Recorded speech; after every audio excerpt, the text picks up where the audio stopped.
Last summer, I traveled across Europe by train with my mom, and it became one of my favorite trips ever. If you're dreaming of an Interrail adventure, or just want to see what it's really like to explore several countries by train, I hope this gives you both inspiration and useful tips for planning your own journey. One of the reasons I chose Interrail was the freedom to explore several countries in one trip. I also wanted to travel in a more environmentally friendly way, and trains make that possible. My mom and I started our trip in Oslo, and our first stop was Copenhagen, which is honestly our favorite city. The train ride is over 8 hours, and after doing a 34-hour train journey from Norway to Vienna in 2022, I promised myself to keep travel days under 8 to 10 hours. That made the whole trip so much more enjoyable.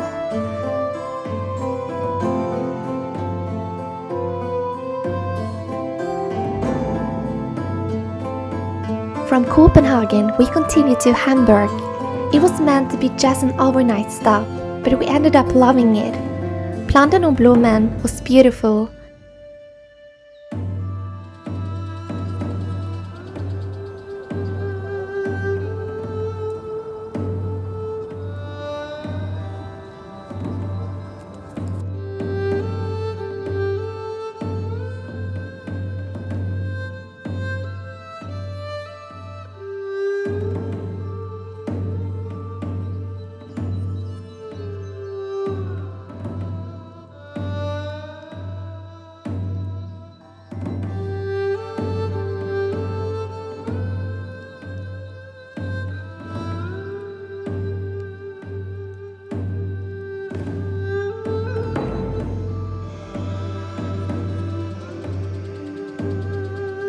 And Miniatur Wunderland, the world's largest model railway, was surprisingly fun and impressive.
Next, we traveled to Rothenburg of the Tauber, which felt like stepping into a living postcard.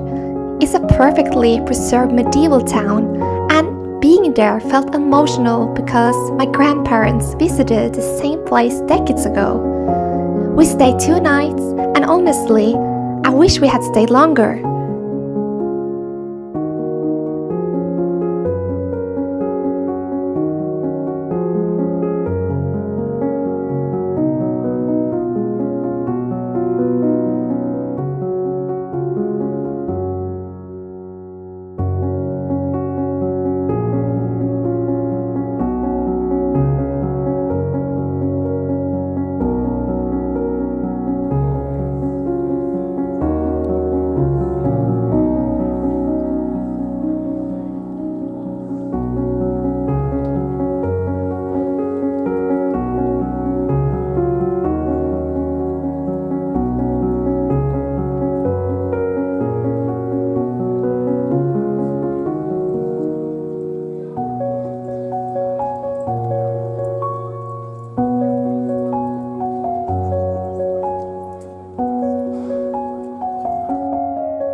walked most of the old city wall before rushing off to find dinner before our train to Munich.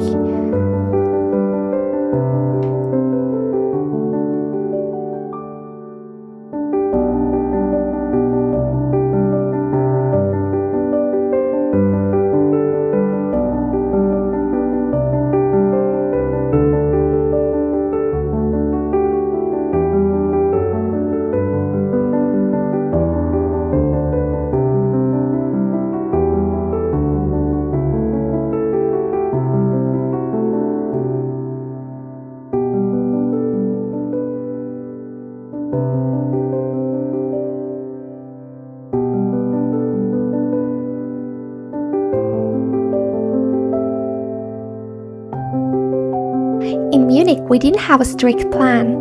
The English garden was absolutely packed in July, but watching people float down the river looked like the best summer activity ever.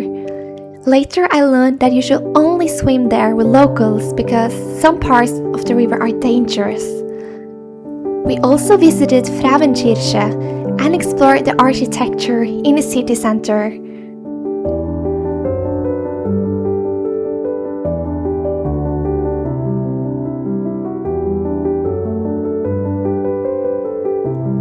Salzburg was only a 2-hour train ride away from Munich. We visited Mozart's residence, his birthplace, the Hohensalzburg fortress, and Mirabelle Gardens.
It's definitely a city I could return to. We didn't have time to see everything.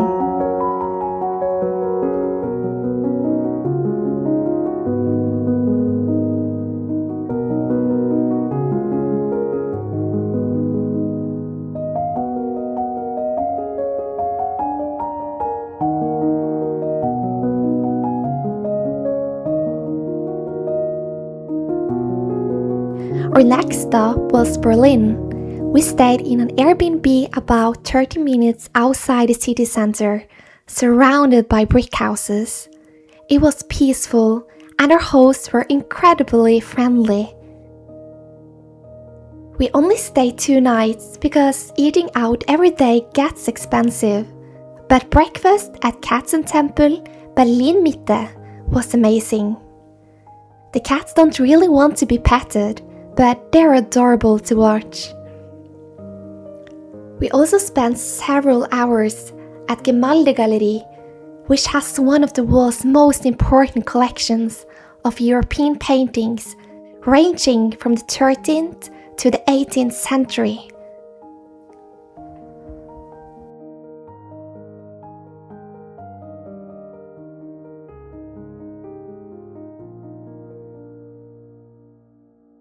For the last part of the trip, we traveled from Berlin to Malmö and spent our final day in Copenhagen. When I tried to book accommodation in June, everything affordable in Copenhagen was already gone. Malmö was cheaper and only 30 minutes away by train. We visited the Amalienborg Museum, walked through the royal offices and the Gala Hall, and even saw the library where H.C. Andersen has been. And of course, we had to stop by Rothenburg Castle.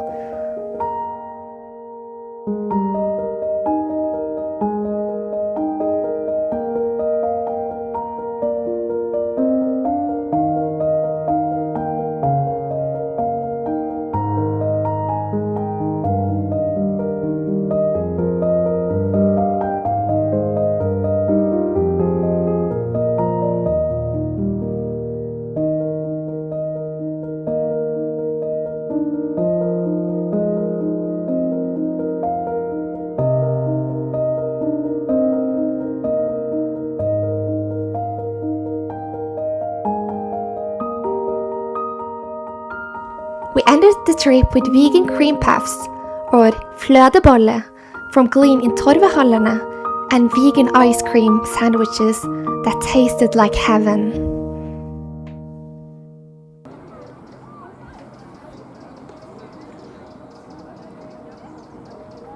Before you go, here are my best tips for Interrail.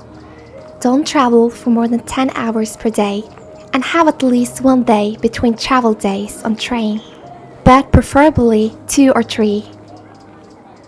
Change between living at hotels and Airbnb to make the travel more economic friendly. It can also make the travel more worthwhile to interact a little with the locals. Remember that some distances require seat reservations, where you have to pay for a specific date and time beforehand, such as trains between Copenhagen and Hamburg during the summer. In Spain, you have to buy seat reservations, physical, at the train stations. Interrail is a great way to find out which places you would like to visit again or not. However, if you have a feeling you will like a place very much, feel free to plan on staying longer, unless you might feel sad when leaving because there was too little time.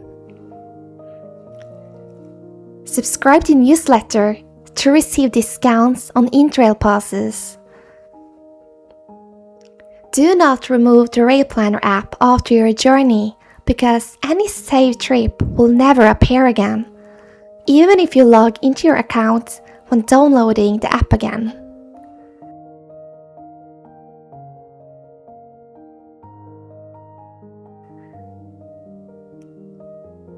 Keep an eye on your bag or suitcase during travel days.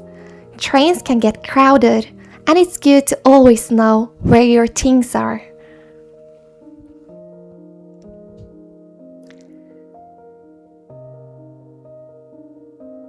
Bring food and drink for the train journeys.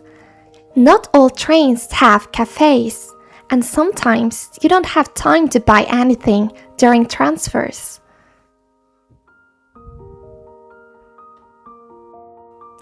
Thank you so much for joining me on this trip. It was such a special journey, and I hope it inspires your own Interrail adventure. And if you're planning your own trip and want more tips, feel free to ask in the comment section. I'm happy to help.